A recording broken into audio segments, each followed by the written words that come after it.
একটি 8x8 দাবা বোর্ডের প্রতিটি ঘরে একটি তীরচিহ্ন রয়েছে যারা বোর্ডের যে কোনো ধার বা সাইড নির্দেশ করে। একটি তীরচিহ্ন যে দিক নির্দেশ করে বোর্ডটি তার বিপরীত দিকে 1 মিটার যায়। এভাবে বোর্ডটি তার আদি অবস্থান থেকে সর্বোচ্চ a² × √b দূরত্ব অতিক্রম করলে a+b এর সর্বনিম্ন মান নির্ণয় করো। 8x8 দাবা বোর্ড মানে সেই বোর্ডে 64টা ঘর আছে। 64টা ঘর আছে।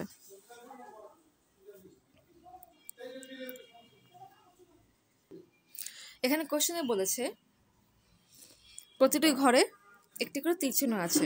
যদি একটা ঘরে একটা তীরচিহ্ন থাকে তাহলে 64টা ঘরে মোট 64টা তীরচিহ্ন আছে।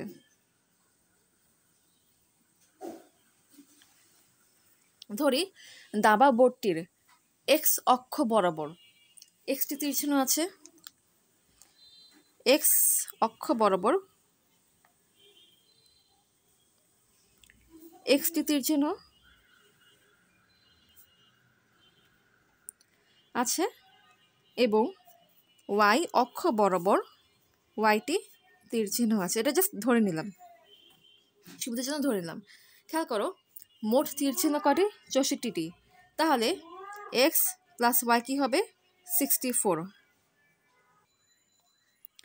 যেহেতু দাবা বোর্ডে মোট 64টি তীরচিহ্ন আছে এবং ধরে নিচ্ছি এক্সটি তীরচিহ্ন আছে যা এক্স অক্ষ বরাবর এবং ওয়াইটি তীরচিহ্ন আছে যা ওয়াই অক্ষ বরাবর, তাহলে এক্স প্লাস ওয়াই সমান সমান 64 হবে। এখন যেহেতু এক্স অক্ষ বরাবর এক্সটি তীরচিহ্ন আছে এবং ওয়াই অক্ষ বরাবর ওয়াইটি তীরচিহ্ন আছে, তাহলে সে দাবা বোর্ডের কোশ্চেন অনুযায়ী মোট সরণ কি হবে? √(x² + y²। এটা হচ্ছে মোট সরণ। কারণ যদি এক্স অক্ষ বরাবর এদিকে তীরচিহ্ন থাকে তাহলে দাবা বোর্ডটি এদিকে সরে যাবে, আর যদি ওয়াই অক্ষ বরাবর এদিকে তীরচিহ্ন থাকে তাহলে দাবা বোর্ডটি এদিকে সরে যাবে।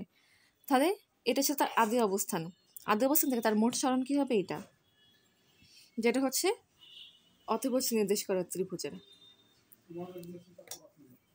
আচ্ছা খেয়াল করো এটা সমান কি হবে? এটা সমান হবে √b × a²। কারণ কোশ্চেন বলেছে আদি অবস্থান থেকে সর্বোচ্চ এত দূরত্ব অতিক্রম করলে, তার মানে √(x² + y² সমান কি হবে? a² × √b। এখন এটাকে ভাঙি,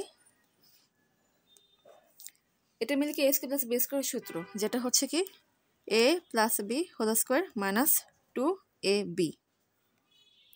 তার মানে কি হবে? x + y² - 2xy = a² × √b। x + y এর মান হচ্ছে কত? 64। আচ্ছা তারা এই মান বসানোর আগে একটা বিষয় দেখি, এখানে কিন্তু দূরত্বটা সর্বোচ্চ হতে হবে। কারণ কোশ্চেনে কি বলেছে? বোর্ডের আদি অবস্থান থেকে সর্বোচ্চ দূরত্ব অতিক্রম করেছে, তার মানে দূরত্বটা সর্বোচ্চ হতে হবে। যে দূরত্বটা সর্বোচ্চ হতে হয় এখানে একটা মাইনাস সাইন আছে, তার মানে এই মানটাকে সর্বনিম্ন হতে হবে। 2xy এই মানটাকে সর্বনিম্ন হতে হবে। যদি এই মানটা সর্বনিম্ন হতে হয়, সর্বনিম্ন মান কি? 0। তার মানে এটার কষ্ট কি হতে হবে? 0 হতে হবে। এটা মানে হচ্ছে এক্স অথবা ওয়াই যে কোনো একজনকে 0 হতে হবে, তবে কি এই সম্পূর্ণ মানটা 0 হবে। যদি সর্বোচ্চ হতে হয় তবে এটাকে সর্বনিম্ন হতে হবে। এটা সর্বনিম্ন মান কি হবে? 0 হবে। তাই এখন এখানে কি বসাবো? 0 বসাবো। অতএব √(x + y² - 0 = a² × √b। তাহলে এখন খেয়াল করো এই লাইন থেকে এখানে আসছি √(x + y² = a² × √b। আচ্ছা এটার মান হচ্ছে কত? এটার মান হচ্ছে 64। অতএব এখন বসাই।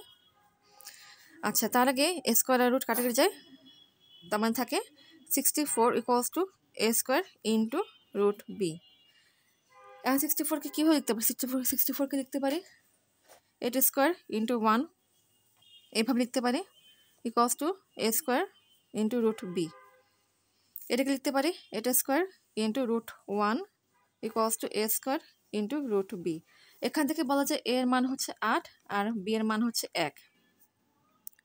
এখন খেয়াল করো এখান থেকে একটু আবার আসি, a² × √b = 64। এখান থেকে আবার আসি, খেয়াল 64কে কি লিখতে পারি?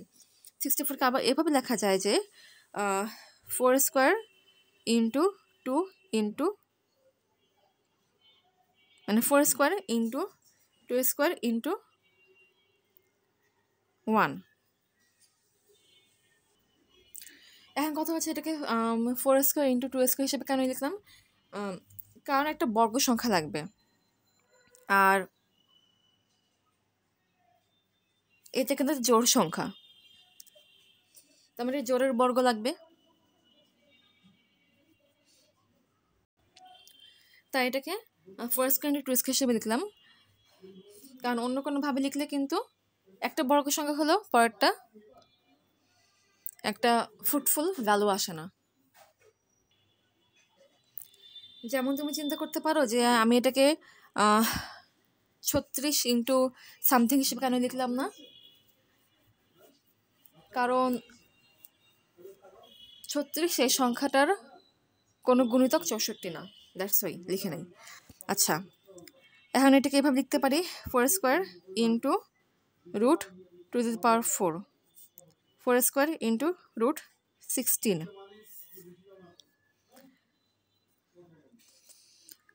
এক্ষেত্রে খেয়াল করো এ এর মান কি আসে? এর মান আসে 4 আর বি এর মান আসে কত? 16। কোশ্চেনে বলেছে কি এ প্লাস বি এর মান সর্বনিম্ন হতে হবে। এক্ষেত্রে এ প্লাস বি এর মান কত আসে? 8 যোগ 1 সমান 9। বাট এক্ষেত্রে এ প্লাস বি এর মান কত আসে? 16 যোগ 4 হচ্ছে 20। সর্বনিম্ন মান হচ্ছে এইটা। আচ্ছা, তুমি চাইলে এটাকে আরও ভেঙে দেখতে পারো, কিন্তু কথা হচ্ছে আমি এটাকে যত ছোট করব, রুটের ভেতরে সংখ্যাটা তত বড় হতে থাকবে, তখন এ প্লাস বি এর মানটা সর্বনিম্ন হবে না। দ্যাটস এটা হচ্ছে সর্বনিম্ন অ্যান্সার। অর্থাৎ এভাবে বর্তুতার আধা অবস্থান থেকে সর্বোচ্চ যদি এ স্কোয়ার ইন্টু রুট বি দূরত্ব অতিক্রম করে, তাহলে এ প্লাস বি এর সর্বনিম্ন মান কি হবে? এ প্লাস বি এর সর্বনিম্ন মান তখন হবে 9। এটাই অ্যান্সার।